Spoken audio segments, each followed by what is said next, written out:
Definitely me this time. I was going to say, it's nice to have been invited back again after what me and Helen did on Christmas Day, but maybe it won't happen another time after this one. I have to admit, the last couple of weeks, it's been a bit of a whirlwind, and with so much going on, including kind of moving house temporarily this week. It's been difficult to find space to really focus on this message. I have to thank Paul and Dan Hunt who let me into their house on Thursday this week to kind of hide away for the afternoon and really try and seek God's voice and grapple with it.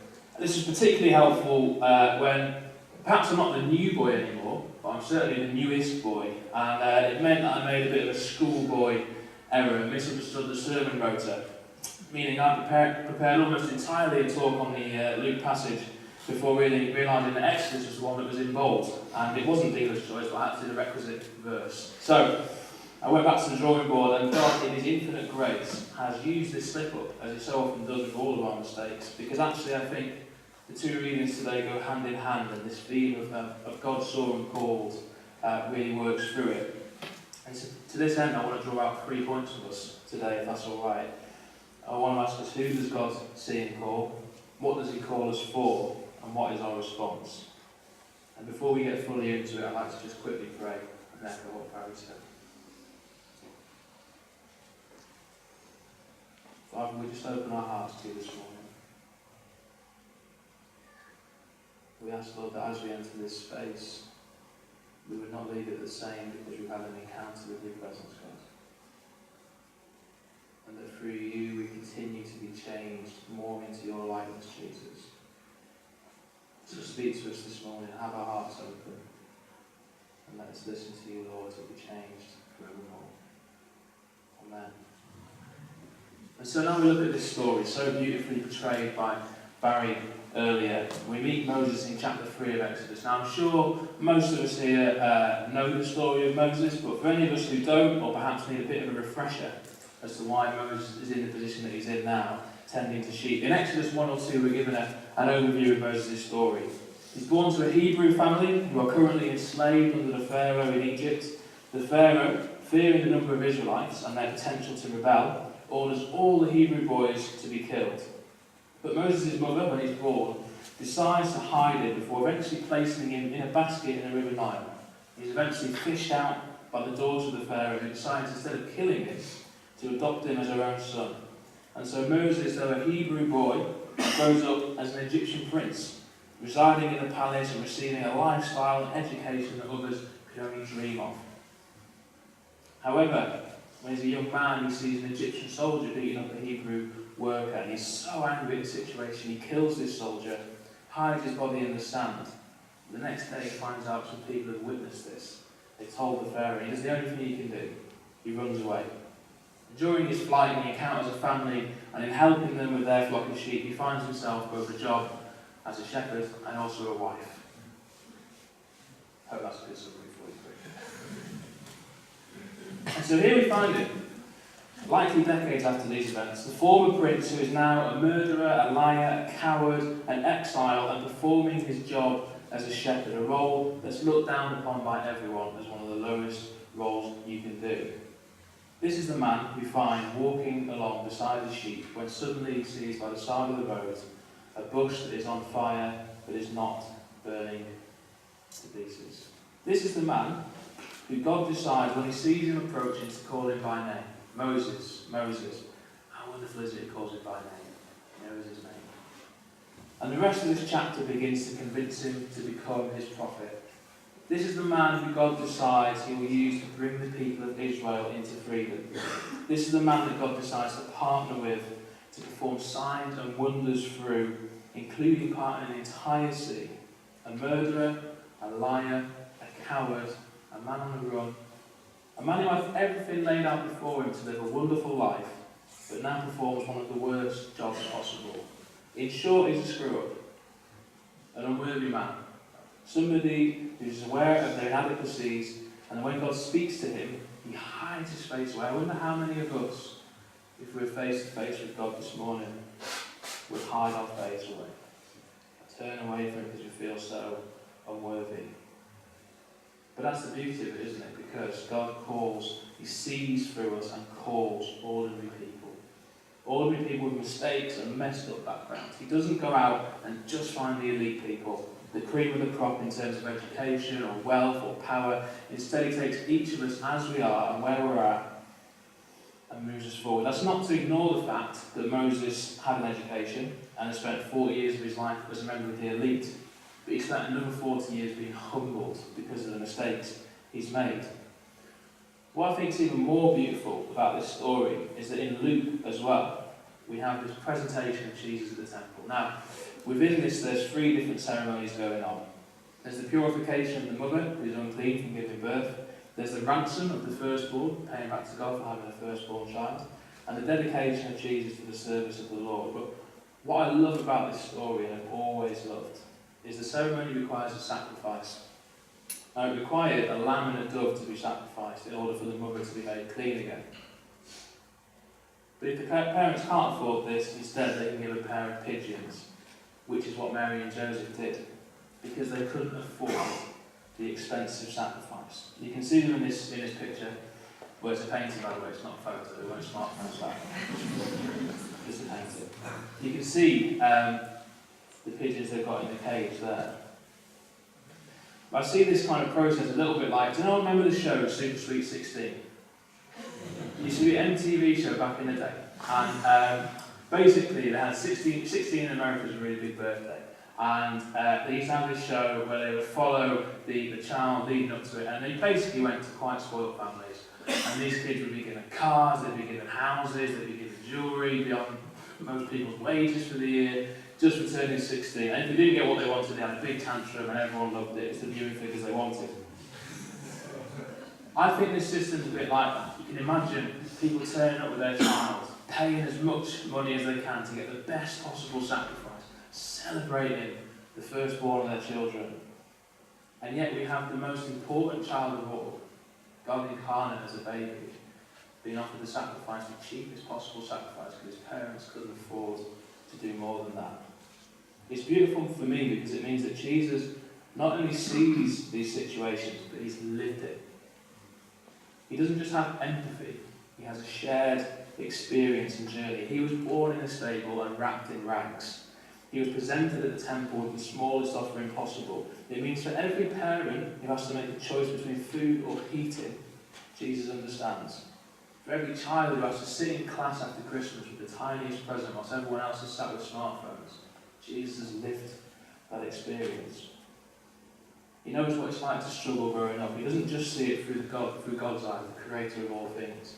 He's lived that experience. What more can we ask for in terms of solidarity? That Jesus knows what it's like to live in a broken system, where the vastly successful are there and others struggle. And from that system, God chooses to call people out, like Moses. In fact, even the way that God does this in the Moses narrative is a precursor to this incarnate God, because the word used for bush is Sinai, which is a play on Sinai, but also at the time it was common for deities to be attributed to trees, certain trees.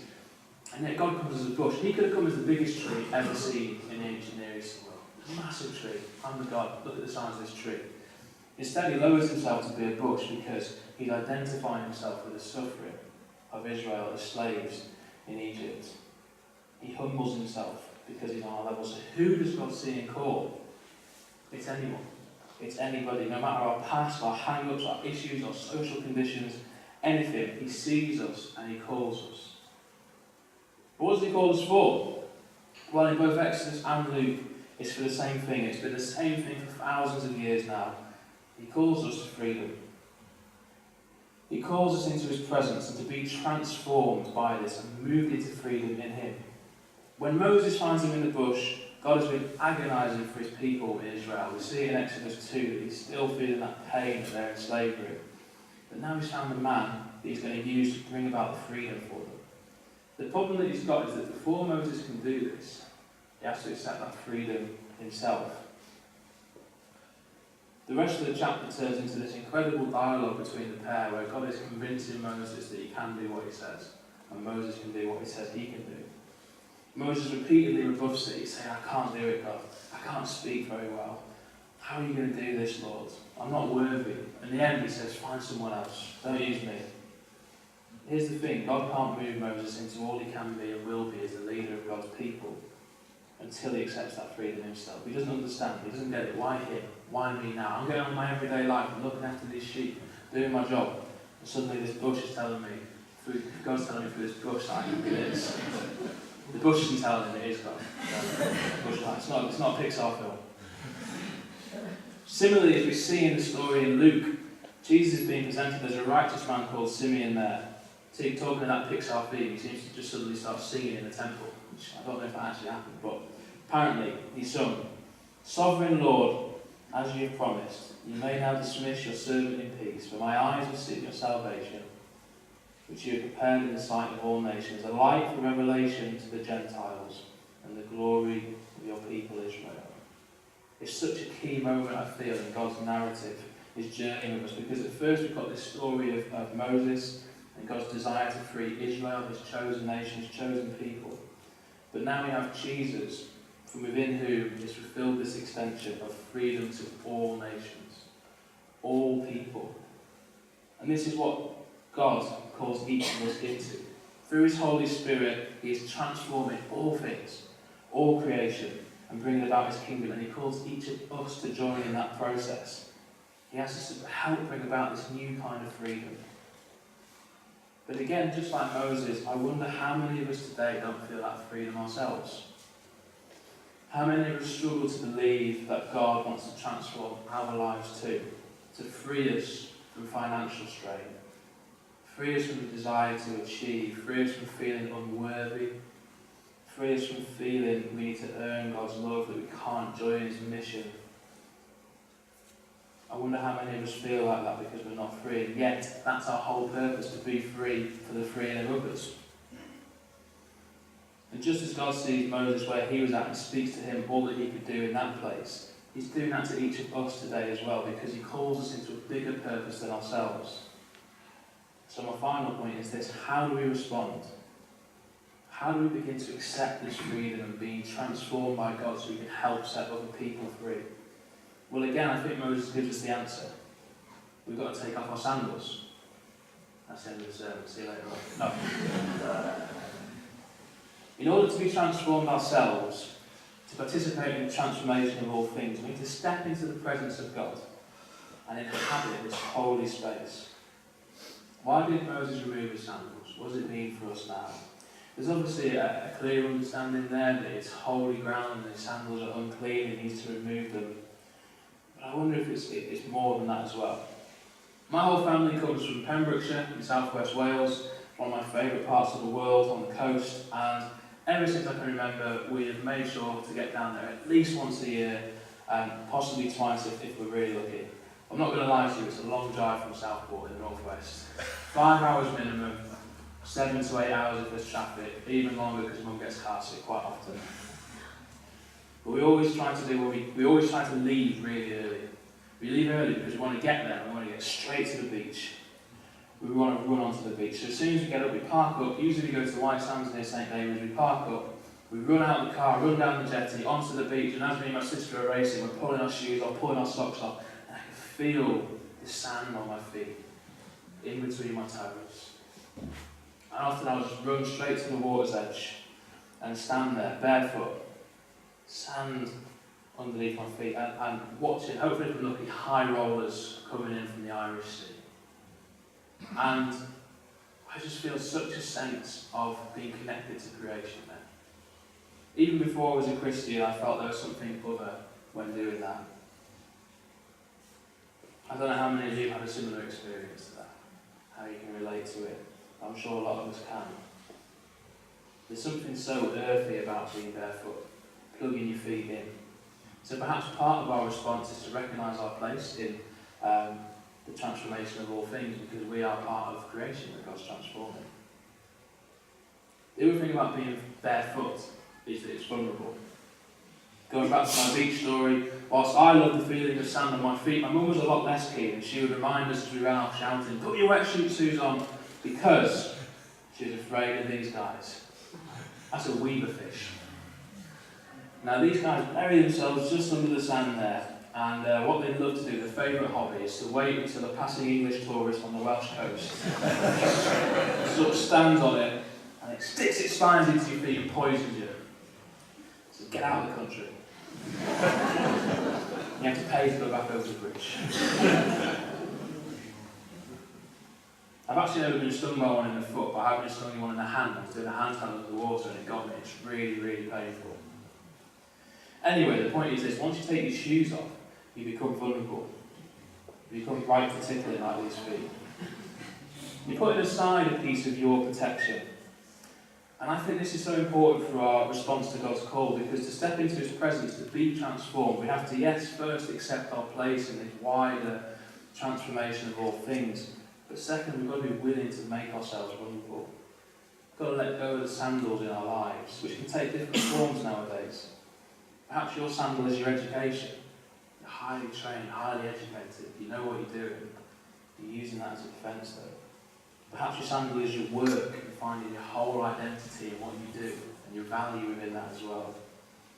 Perhaps your sandal is money and your ability to cover the cost of everything. Perhaps your sandal is escapism. You hide away when things get too much because you can't face up to reality. I don't know. What I do know is we've all got defence mechanisms.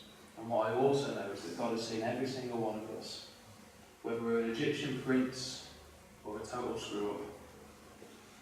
He's seen us and He's called us, every single one of us, into this purpose to transform the whole of creation. When Moses left that burning bush, he was never the same again.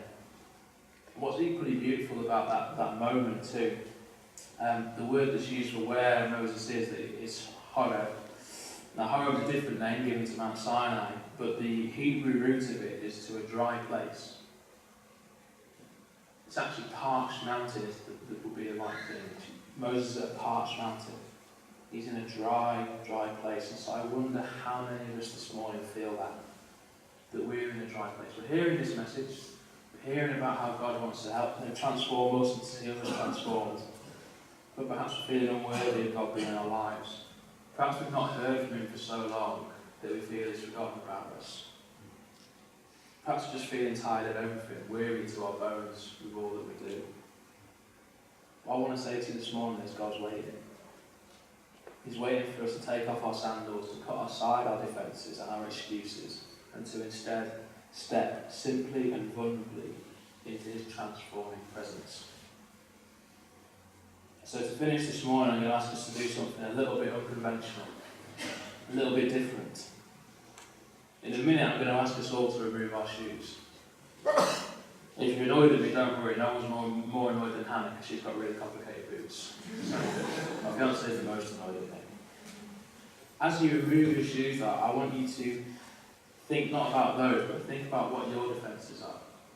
What are the things that you are taking off in this moment because you're preparing your heart to be transformed by God? You're not holding on to little pieces of comfort in yourself, but you're opening yourself to entering holy ground. So, let's have a go now first. If we can all take off our shoes.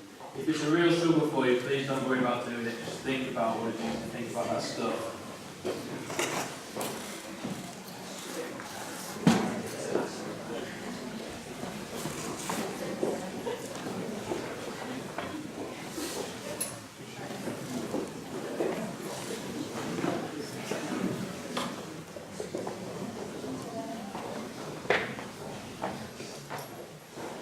Now all this might achieve is we might discover the PCC needs to look seriously at underground heating, but hopefully there'll be something more. Moses had a choice when God told him to remove his sandals and step into holy ground. He could have turned away, he could have kept his defences up, he could have wandered off from his sheep, but instead he decided to step into it. And so the guys are going to come up, the music guys are going to come up, and we're going to have some more worship together, musical worship. And if you want to stay where you are and engage in that, that's fine. But another way of responding that we've got to this as well is that we've got the cross here, and we don't have a burning bush. Well, you can go and visit the one that Barry and Eddy went to see, but we don't have a burning bush anymore. We've been promised that by what Jesus did on the cross, we can come to Him and come to His cross and give this thing over to Him. And so, as the guys play, we are, if you want to respond in some way, I encourage you to pick up your shoes, your defences, to bring them to the front and to lay them at the cross. And Barry and Helen and Alice are going to be here just to say a blessing to you. It doesn't have to be a kind of heavy thing. We as a church, we want to see you guys transformed, to be transforming our community, to see God flourishing people in it. And so we want to just bless you into that. Now at the end as well, the prayer team will be here too, so if you want to actually talk more about that stuff, we pray for that, that's fine too. But in terms of a response now, if we could all just stand. It's easier if everyone's ready. Standing on holy ground. Now perhaps you feel in that dry place, confused about why God would want you. I encourage you when the music's on to come and stand at the front to be blessed. Or perhaps you've been wondering what the next season is in your life. You don't know where you're meant to be going to next amidst change. Again, I encourage you to come and be blessed. Or perhaps you don't know quite what your thoughts are, but you just sense deep down that God has seen you and He's called you, and you want to respond. I encourage you to come forward. But Debs is going to play Come and Worship for us. And as she does it, just feel free at any point to come forward. Barry, Helen and Alice will be here to bless you. And to be honest with you, I'm going to be the first one to respond to that and put my shoes down there, because I know in my life there's barriers and defences that I put up. I want to be transformed from, but let it please.